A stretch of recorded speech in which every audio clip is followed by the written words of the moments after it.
جب دو لیڈران بات کر رہے ہیں اور وہ بات کرتے ہوئے گزر رہے ہیں تو جو لوگ قطار میں کھڑے ہیں ان کا ظاہر وہ قطار میں ہی کھڑے رہیں گے اور لوگ بھی کھڑے رہیں گے.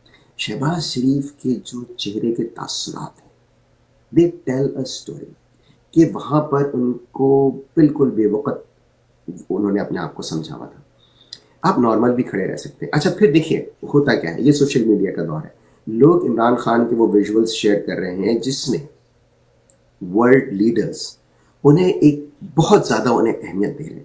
دیکھیں عمران خان سے آپ اختلاف کریں اتفاق کریں, وہ کاتب تقدیر سے کچھ ایسا لکھوا کر لائے ہیں کہ ان کی تکریم ہوتی ہے.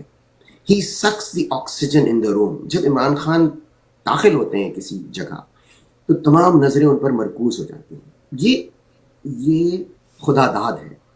ہو سکتا ہے اس میں عمران خان کی بھی محنت ہو, انہوں نے اپنی شخصیت پہ کام کیا ہو, میں نہیں جانتا, میں کوئی کبھی بھی ان کے ساتھ اس طرح سے, میں بحیثیت صحافی میں ان سے ملا ہوں, ان کے انٹرویوز کیے ہیں میں نے, لیکن میں کبھی بھی ان کے کسی انر سرکل سے کا حصہ نہ رہا ہوں, نہ میں کسی کو جانتا ہوں اتنے ان کے انر سرکلز میں کہ انہوں نے اپنی شخصیت پہ ایسا کچھ کام کیا ہو کہ کوئی مقناطیسیت ان کی شخصیت میں پیدا ہو گئی ہے, ہاں میگنیٹک. لیکن پھر لوگ موازنہ کرتے ہیں اور لوگ اس کے ویژولز شیئر کرتے ہیں اور ان کی مزید رسوائی ہوتی ہے.